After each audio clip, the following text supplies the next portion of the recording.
David, this is Tom. Hi, how are you? He is all things confocal super res. He's the guy. And this is Baja. He's the imaging specialist. Yeah, man. I'll cut and paste. You won't blur her face. Where's your sunglasses? I gotta put So this is our W1 spinning disc confocal. I'm gonna get out of the So field. it's actually the spinning disc itself is made by Yokogawa, but it's integrated in with our PI2 inverted scope, which is fully motorized with the exception of the condenser turret is not. So of course motorized meaning you can control it via the software. Great. So just briefly go through just the scope itself. So you have your Jump right in there. transmitted or diastrophic light source up here. So you have open and closed shutter, which is completely manual. And down here you have your polarizer in case you ever need to do DIC imaging. And then your actual, there are two condenser modules in this for DIC purposes, and one being if you're using the 10X for DIC, that's the module you use for that. And then N2 will be all of your other objectives, higher than 20X or above. Okay. So mounted on here, so we have our motorized XY stage, and up underneath you have our motorized nose piece, so you can do Z steps that way, or an alternate way is with this piezo Z that's inserted. Are you familiar with piezo? Piezo. Yeah. So, Galvo, is that the same? It's No, a little different. Yeah. Yeah. So what the piezo does, if you're doing rapid, like Z steps, you want to make it faster than basically the scope can go. That's how to use the piezo, and it can be more precise as well Okay.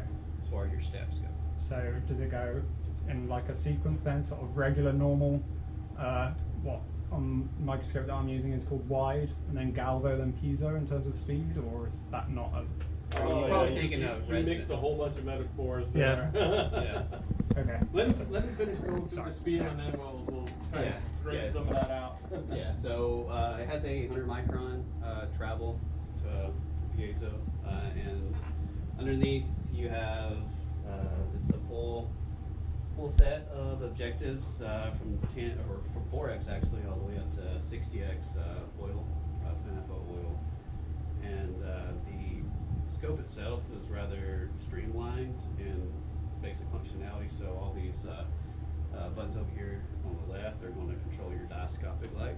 So you have the off and on, the power itself, and then you have the illumination intensity right here.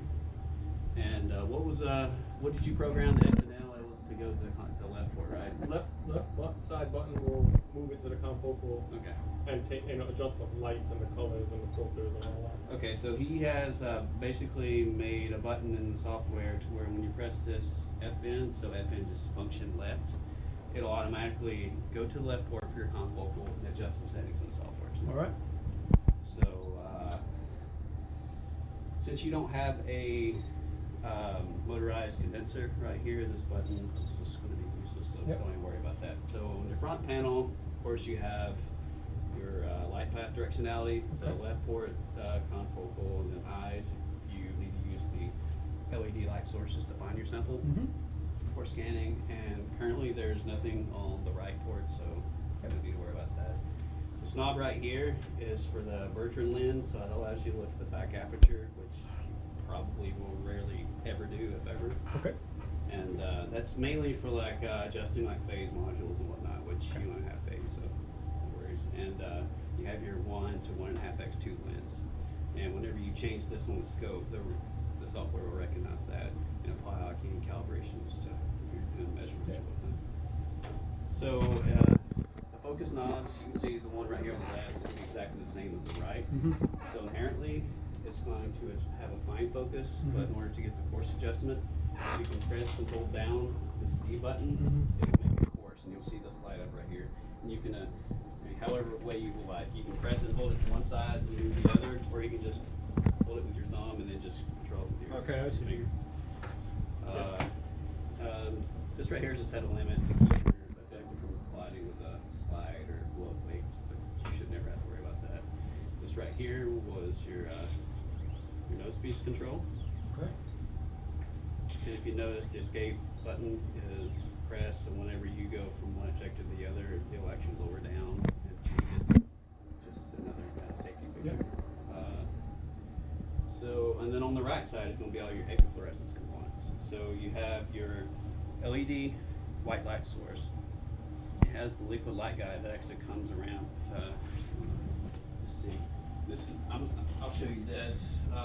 We currently don't have the mini scanner plugged in, so disregard this module.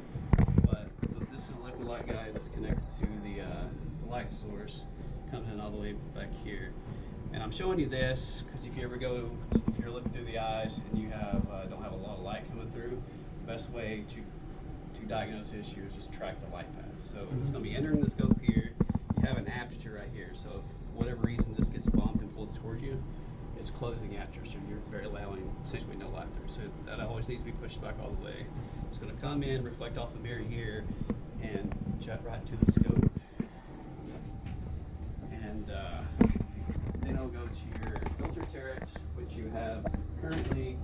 You have a, see, it's kind of hard to see with this enclosure right here. But you have Daggy Fizzy Turret C, Quad Cube, and also an analogic cube for use.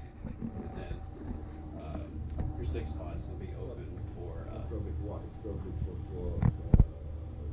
Oh, the mini scan. Okay, yeah.